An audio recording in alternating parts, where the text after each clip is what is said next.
क्या आपको पता है कि इस वक्त कोई बहुत चालाकी से आपके दिमाग के साथ खेल रहा है?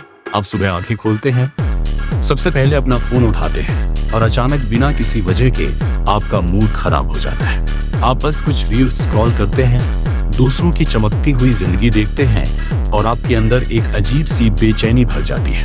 किसी अनजान इंसान का सोशल मीडिया पर किया गया एक छोटा सा कमेंट आपके पूरे दिन का चैन और सुकून छीन लेता है। आप पूरे दिन चिड़चिड़े रहते हैं, अपनों पर गुस्सा करते हैं और रात को बिस्तर पर लेटकर घंटों ओवर थिंकिंग करते हैं। आपको सच में लगता है कि आप अपनी मर्जी से जी रहे हैं, लेकिन कड़वा सच ये है कि आपका रिमोट कंट्रोल इस वक्त किसी और के हाथ में है। आप बस एक कठपुतली बन चुके हैं जिसका इस्तेमाल ये दुनिया और इंटरनेट के एल्गोरिदम अपने फायदे के लिए कर रहे हैं।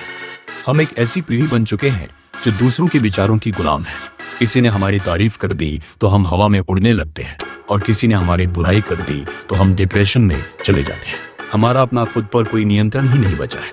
हमारा सुख, हमारा दुख, हमारा गुस्सा और हमारी शांति सब कुछ बाहरी चीजों पर निर्भर हो चुकी है। इंटरनेट पर बैठा कोई भी अनजान शख्स एक बटन दबाकर हमें हंसा सकता है और वही शख्स एक लाइन लिखकर हमें रुला सकता है। क्या आपने कभी सोचा है कि इतनी बड़ी और आधुनिक दुनिया में रहने के बाद भी हम अंदर से इतने कमजोर और खोखले क्यों होते जा रहे हैं?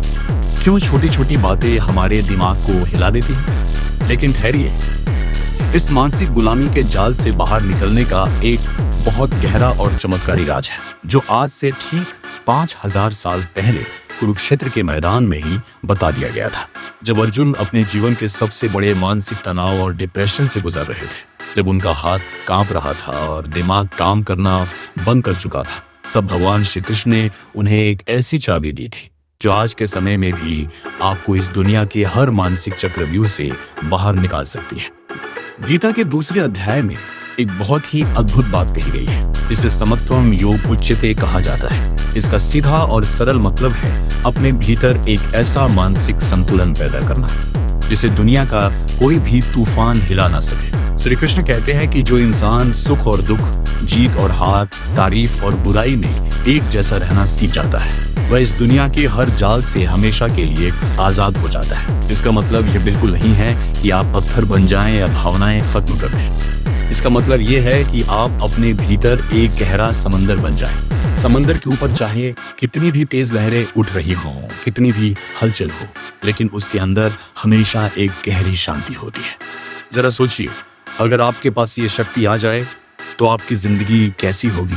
जब आपका कोई दुश्मन या आपका कोई हेटर आपको गुस्सा दिलाने की पूरी कोशिश करे, आपको उकसाए, लेकिन आप अंदर से बिल्कुल शांत और मुस्कुराते रहे। जब आपके आसपास के सभी लोग घबरा रहे हों, पैनिक कर रहे हों और आप ठंडे दिमाग से सही फैसला ले रहे हों। इसी को असली ताकत कहते हैं। इसी को एक योद्धा का दिमाग कहते हैं। आज की सबसे बड़ी बीमारी ये है कि हम हर चीज पर तुरंत रिएक्ट करते हैं। किसी कुछ कहा नहीं कि हमने बिना सोचे समझे अपनी प्रतिक्रिया दे दी।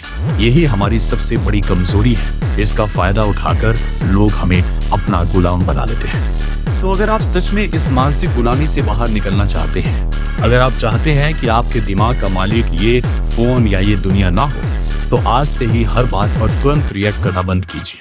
जब भी कोई स्थिति आपको परेशान करे, जब भी कोई आपको गुस्सा दिलाने की कोशिश करे या जब भी सोशल मीडिया की कोई चीज आपको बेचैन करे, तो तुरंत कोई भी कदम उठाने से पहले सिर्फ 5 सेकंड का एक गहरा विराम दीजिए। वह 5 सेकंड का मौन आपके दिमाग को भटकने से रोकेगा और आपको एक गुलाम से इस पूरी दुनिया का राजा बना देगा। अपने दिमाग के शिकार मत बनिए।